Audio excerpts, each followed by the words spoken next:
کی کوشش وہ کر رہے ہیں. وہ تو آ رہے تھے پاکستان براستہ سعودی عرب، وہ تو آ رہے تھے.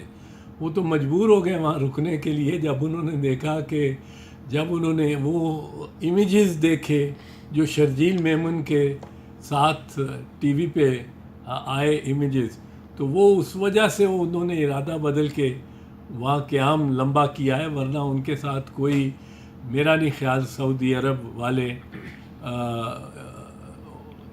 اب میاں نواز شریف کی امداد کرنے کے لیے کوئی تیار ہوں گے، یا پاکستان کی میں یہ کوئی ممکن ہوگا کہ پاکستان کے لیے کہ وہ سعودی عرب کی سے ڈکٹیشن لے. چاہے میاں نواز شریف کی یہ اپنی حکومت ہے، اگر این آر او کرنا ہے تو وہ ان کو این آر او دے سکتا ہے، شاید خاقان عباسی خود دے سکتا ہے، اور ان کا بھائی بیٹھا ہوا ہے چیف منسٹر پنجاب، خود ان کا پرائم منسٹر ہے، جو پرائم منسٹر چیف منسٹر سے ملنے کے لیے جاتا ہے.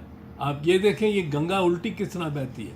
چیف منسٹر کو نہیں بلایا جاتا، چیف منسٹر جم کے لاہور بیٹھا ہے اور وزیر اعظم نواز شریف کا پیغام لے کے اپنے نواز شریف کے اپنے بھائی کے پاس جاتا ہے اس کو ملنے کے لیے.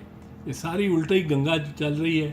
ان کی اپنی حکومت وفاق میں ہے، اپنی حکومت پنجاب میں ہے، اپنی حکومت بلوچستان میں ہے، گلگت بلتستان میں ہے، آزاد کشمیر میں ہے، اور پھر یہ شکوہ کرتے ہیں کہ ہمارے خلاف سازش ہو رہی ہے. بھئی سازش کون کر رہا ہے؟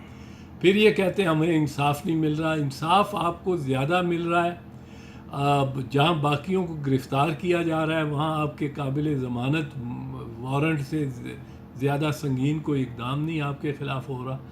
تو